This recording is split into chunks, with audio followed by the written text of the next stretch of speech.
Hi all. Today we are going to discuss one of the form of business organization. In the last class we have discussed about the different factors to be considered for starting a business organization. That means what are the different factors we have to see for starting a business organization. So like that, if we start a business organization, that day we have got many forms of business organizations are there. We can start any of the business organization. There we have told about business organized by one single person or partnership form of business organization. Joint Hindu family business is there. Then cooperative society can be formed. Partnership business or company form of business organizations. So any of these business organization can be formed, like that we have told in the other way. See, these business organization we are going to study in detail. We will have a series of videos which will be made for each particular business organization. So this is the first one in that series. This is related to a particular type of business organization, which is very near to us. So since it is very near to us, then we will have a lot of attachment to that business organization. For example, after your class or college, every day you will be going to a shop where you will be purchasing pen, pencil or any other stationery, books or any other thing. Like that you will be going for hair cutting to a shop nearby your home, and people will be going for purchasing the groceries to shop nearby your home, like any other stationery items, or will be going for having tea in the nearby tea shop. So all these type of shops, if we analyze in detail, there is a speciality in that shop, that type of shops. What is the most important speciality of such a type of shops? Yes, the most important speciality of such a type of shops are that these shops are owned and operated by a single person. These shops are owned and operated by a single person. So today we are going to discuss such a type of business organizations which are owned, operated or run by a single individual. That type of organizations are called as sole proprietorship business. Sole proprietorship business.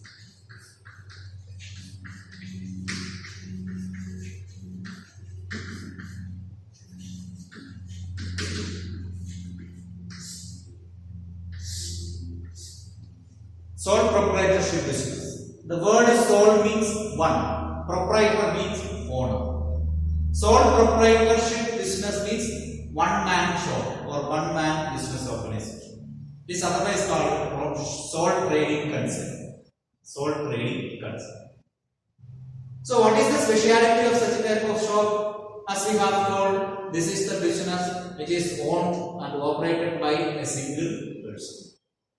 Owned and operated by a single person. Single man will be controlling such a type of business organization. Okay, then here we are going to see what are the most important features or the salient features of such a type of business organization.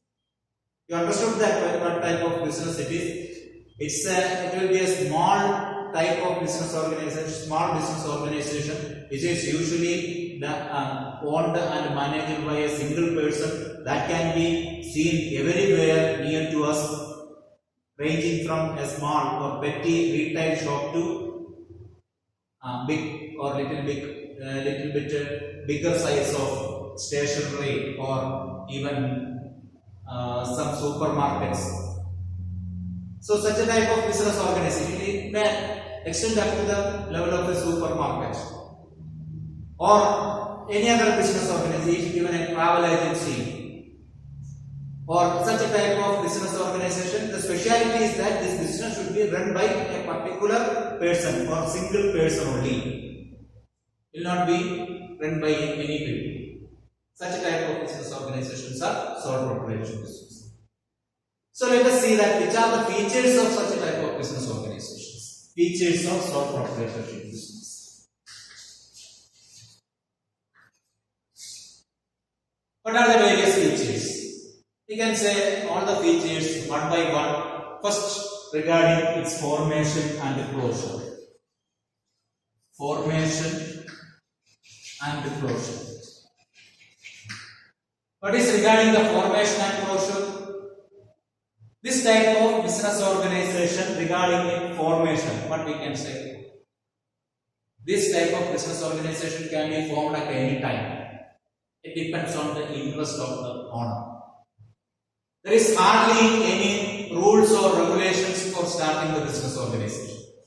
We need not get any permission for starting the business organization, except certain cases where we have to get some license from the panchayat or some local agencies from where we have to get the license. Except that there is no specular or particular procedure to start the business. Okay, it can be formed at any time by the interest of the person. There is no hard and fast rules related to the starting of business organization. And it can be closed at any time. If one day, if the owner feels that I need not continue the business, that day he can close down the business without asking the permission from anyone. Okay, so such things need not be bothered. So at the interest of the person or at the interest of the owner, we can start the business at any time, and at any time we can close it. And the next one, the most important thing is liability. Liability. What is liability? Liability is the obligation to pay somebody some amount. So liability is the obligation to pay some amount to somebody, or liability is the obligation to pay the debts. Here the speciality is that related to liability, the liability of the sole proprietor is unlimited. That is important. Unlimited is important and should not forget it. Liability of the sole proprietor is unlimited. What do you mean by this unlimited liability? Unlimited liability means the liability of the business is not limited, or the liability of the owner is not limited. It is beyond the limit. That means even for meeting the loss of the business, he may be required to bring the money from his personal property also to settle the claim of the business. For example, a person started the business organization, or he is running a business organization, and in a year he has got a total liability of 1 lakh rupees.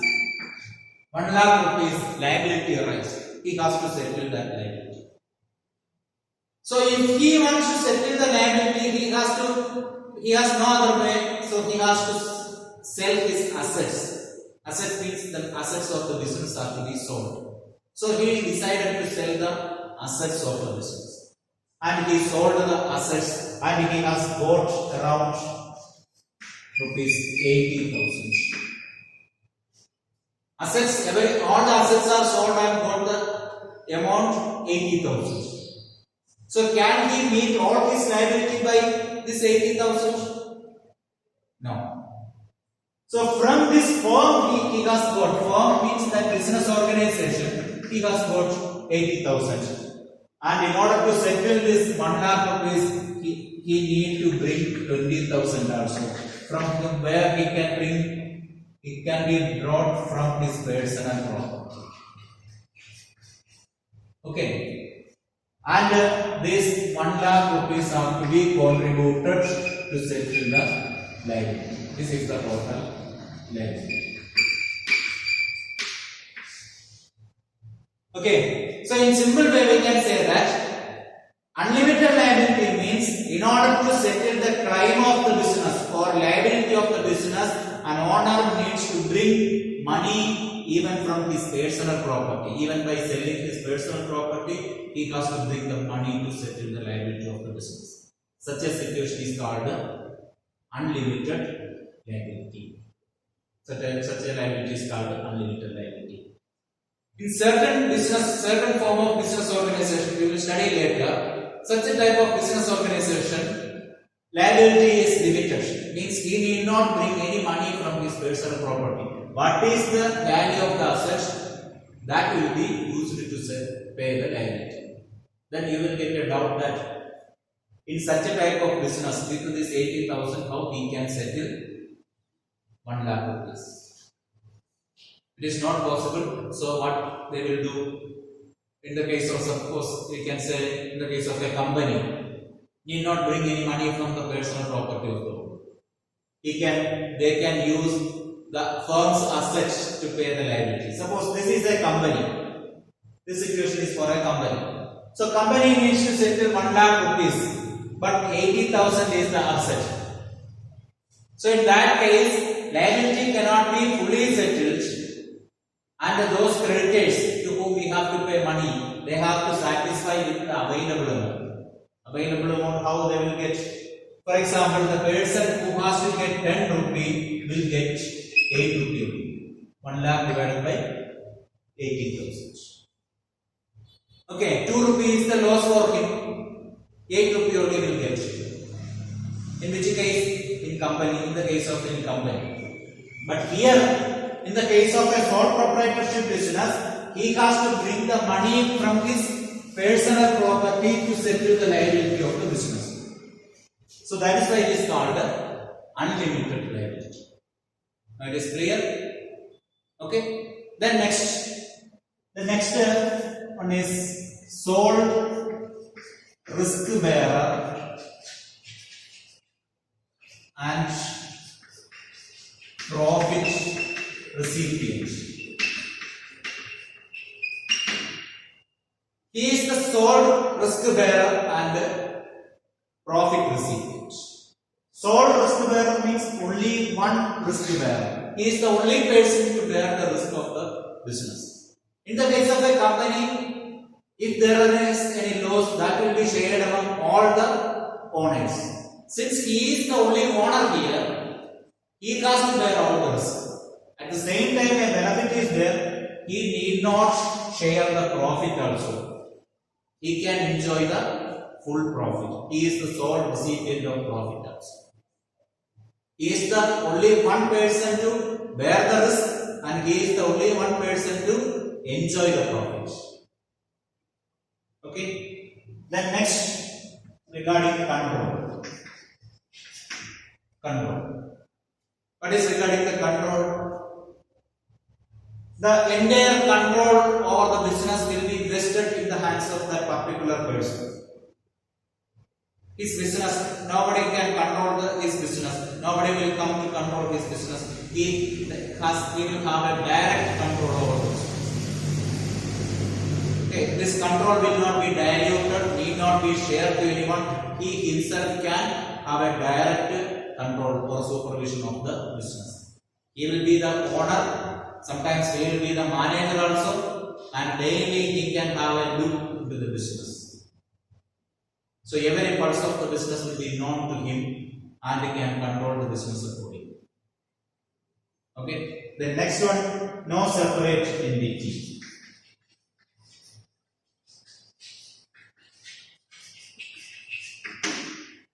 No separate entity. You know that what is entity? You have studied. Entity means something which has a separate existence, and we have told that business has a separate existence because business can exist alone separately. So no separate entity, that means business has no separate entity in the case of a sole proprietorship business. Sole proprietorship business has no separate entity. That means the death or disablement of the owner will affect directly to the business. That is the problem. In accountancy, we have studied about business entity concept. There we have told that is an accounting point of view. Business is separate and owner is separate. Here in business point of view, we have to say here that there is no separate entity in the case of sole proprietorship business. Since there is only one owner, if something happens to the business, it will directly affect the business. If a person, if the owner is incapable to perform his duty due to accident or disease, or if he dies, the business will stop.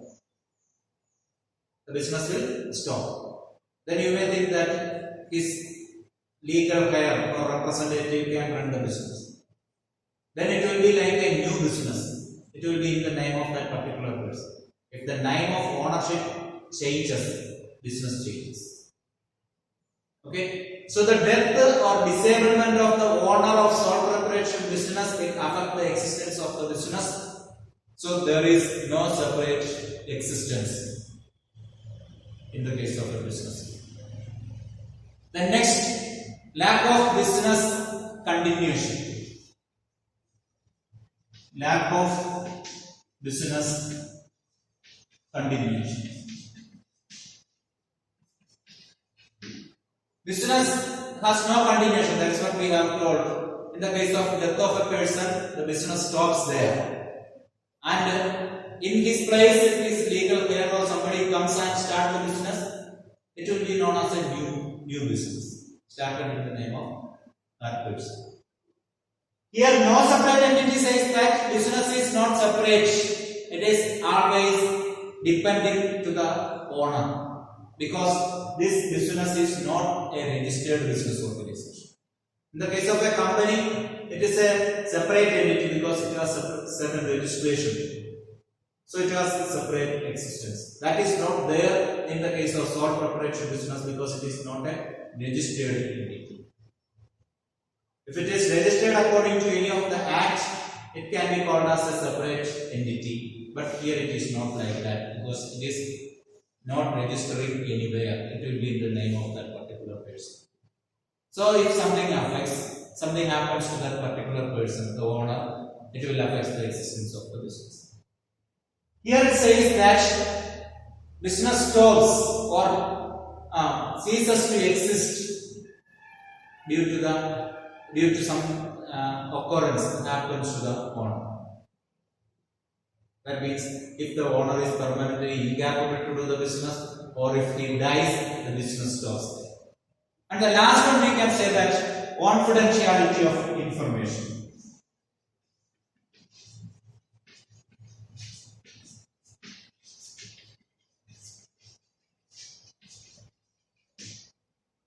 Confidentiality of information. Information can be kept confidential. What it means? The secret of his business or the important things related to his business need not be shared to anyone. If there is more than one owner, the information will be shared to them. The secret of the business will be shared to them. Once if it is shared to somebody, that cannot be kept as secret. That cannot be considered as secret.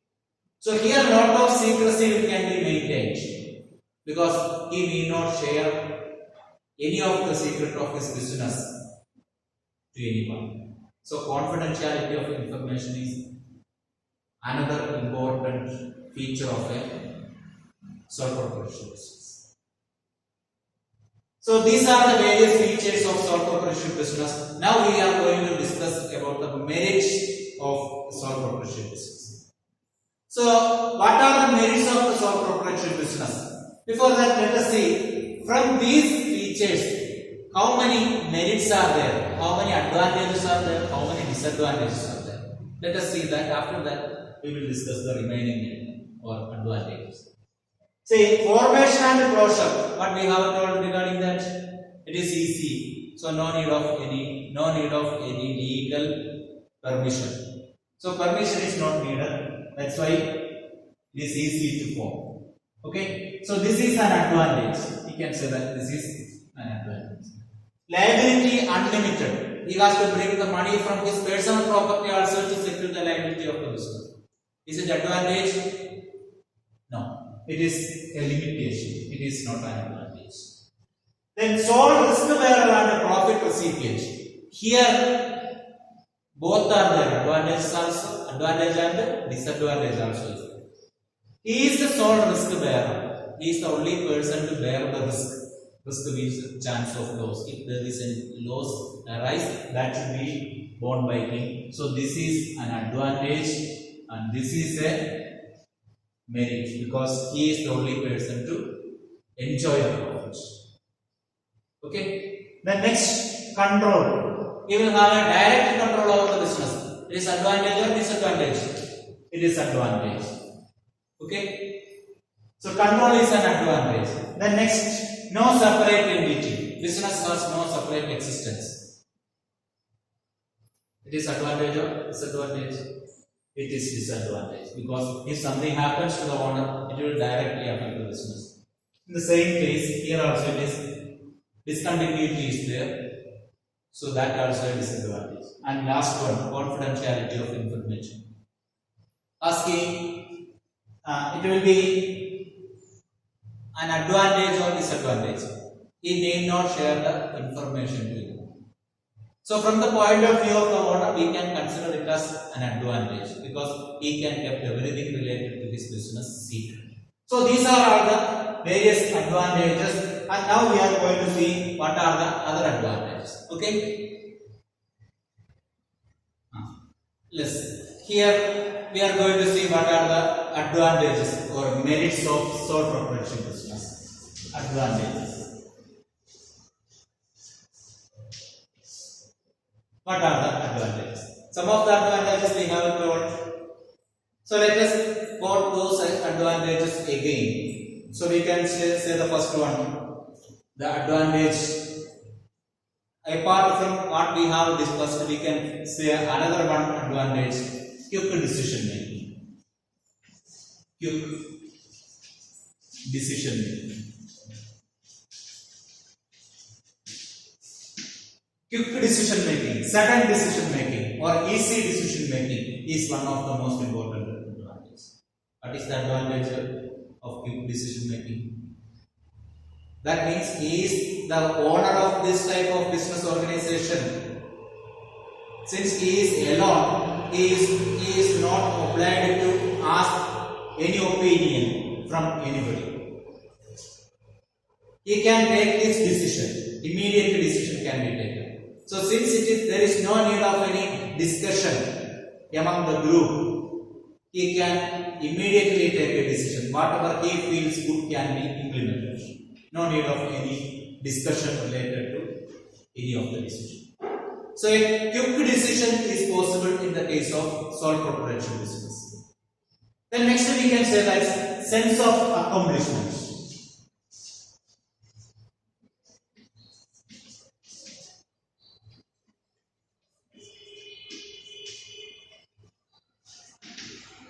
Sense of accomplishment is another important merit. What do you mean by sense of accomplishment?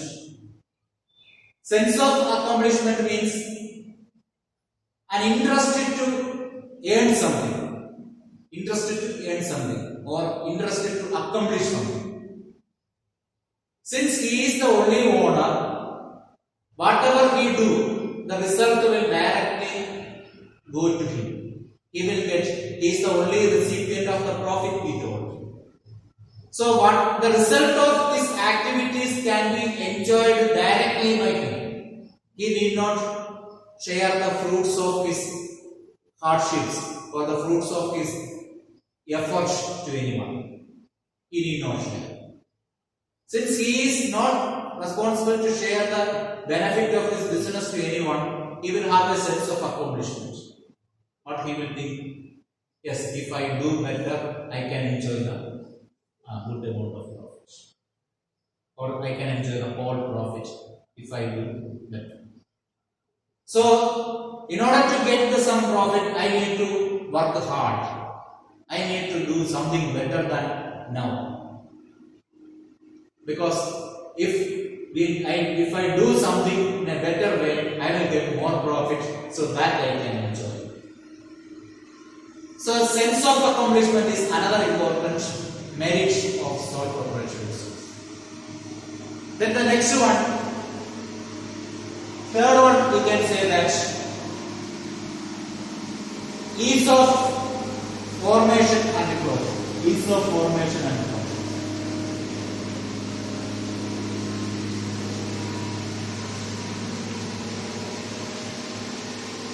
Ease of formation and closure. What do you mean by ease of formation and closure? We have discussed that as the first point of features. What it says, it is very easy to form and it can close at any time. So it is at least well and wish when to start the business or when to close the business. There is hardly any legal formalities related to starting of business organization. Okay. So these are the various points of advantages other than what we have told earlier. Quick decision making, sense of accomplishment, easy formation and closure. Now let us see what are the limitations.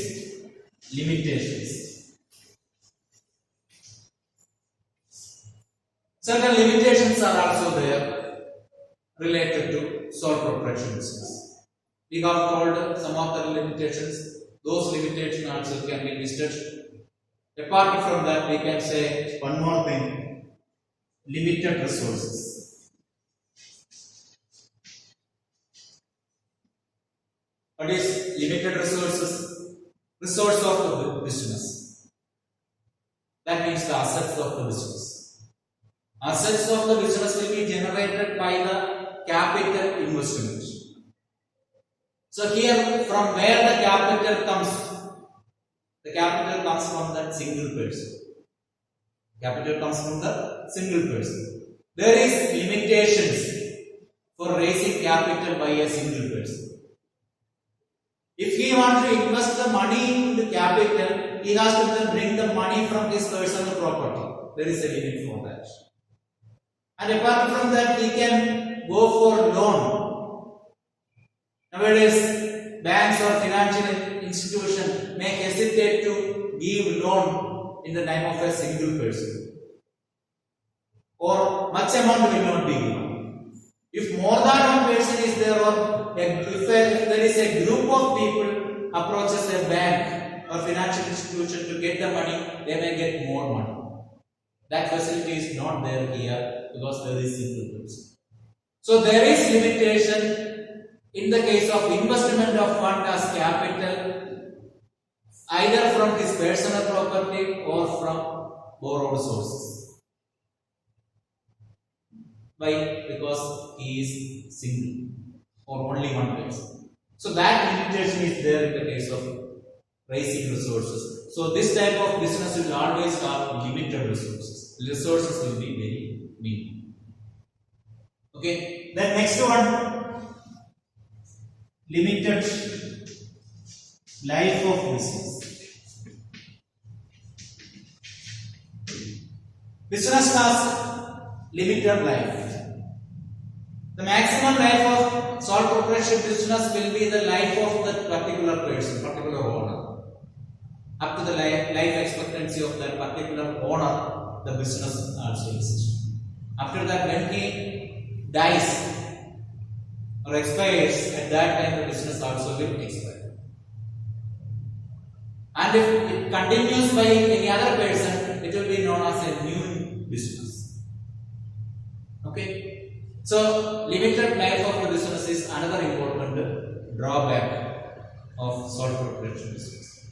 Then next we can say that another important limitation is unlimited liability.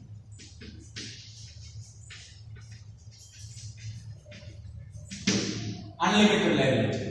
Liability of the business is unlimited, or the liability of the owner of this type of business is unlimited.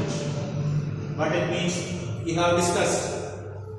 That means if the business gets loss, and in order to settle the loss, even the owner has to bring money from his personal property to settle the loss of the business. So limited liability is another important limitation of sole proprietorship business. And the last one we can say that limited managerial ability.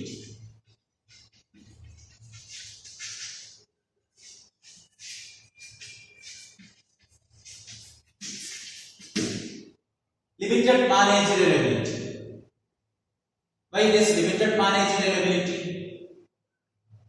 See, since the business is owned and operated by a single person, there will be limits in the ability to run the business, because we know that the ability of single person is limited when we compare that to a group of people. So if a group of people are there to run the business, the ability of the group can be combined and that can be utilized for the welfare of the business. That cannot be expected here, because here there is only one person. And normally that particular person, that single man who is running the business, in most of the cases may not be a managerial scholar, or will have, or may not be a person having good background in managerial understanding. Okay, so in that case we cannot expect such ability to manage the business from that particular person. Okay, so these are the various limitations. So today we have discussed about a particular business organization called sole proprietorship business, or it is otherwise called sole trading concern. Discussed the features, merits and demerits. I hope all of you understood this. If you have any doubt, please contact me. Okay.